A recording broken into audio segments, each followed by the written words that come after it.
Au nom du Père et du Fils et du Saint-Esprit. Amen.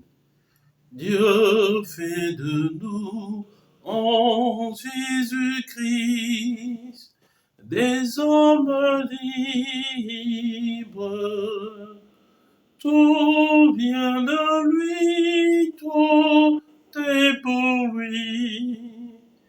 Il nous délivre. Évangile de Jésus-Christ selon saint Matthieu. En ce temps-là, Jésus disait à ses disciples, « Si ton frère a commis un péché contre toi, va lui faire des reproches seul à seul. S'il t'écoute, tu as gagné ton frère. S'il ne t'écoute pas, prends-en plus avec toi une ou deux personnes, afin que toute l'affaire soit réglée sur la parole de 2 ou 3 témoins. S'il refuse de les écouter, dis-le à l'assemblée de l'Église. S'il refuse encore d'écouter l'Église, considère-le comme un païen et un publicain. Amen, je vous le dis, tout ce que vous aurez lié sur la terre sera lié dans le ciel.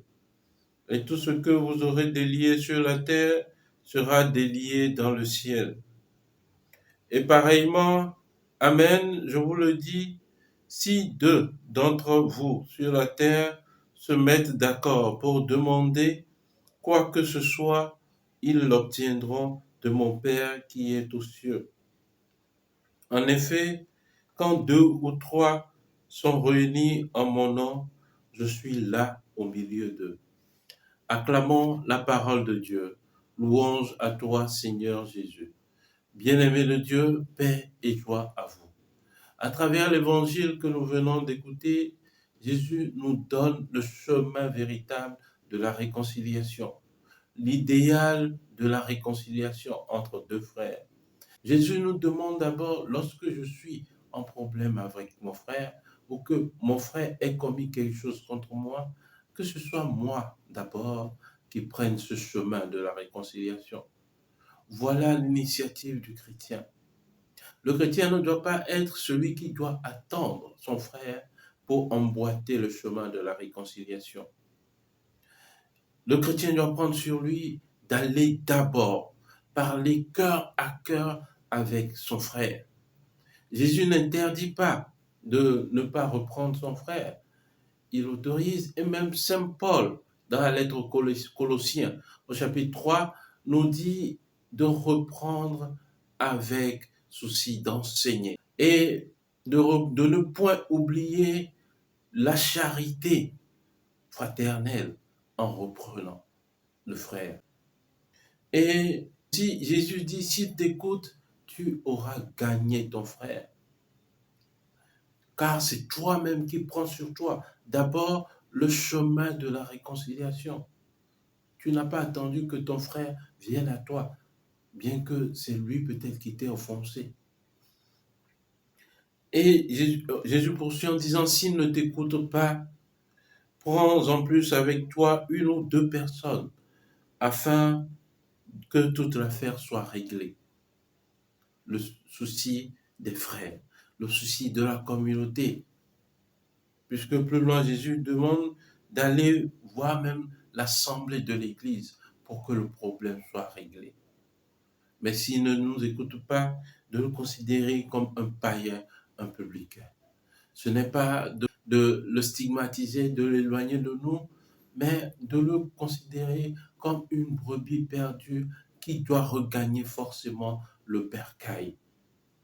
Bien-aimés de Dieu, Dieu nous attend sur le chemin de ce monde. Aujourd'hui, il est difficile pour nous d'offrir le pardon. Il nous faut demander à genoux cette grâce qui est l'œuvre de l'Esprit Saint.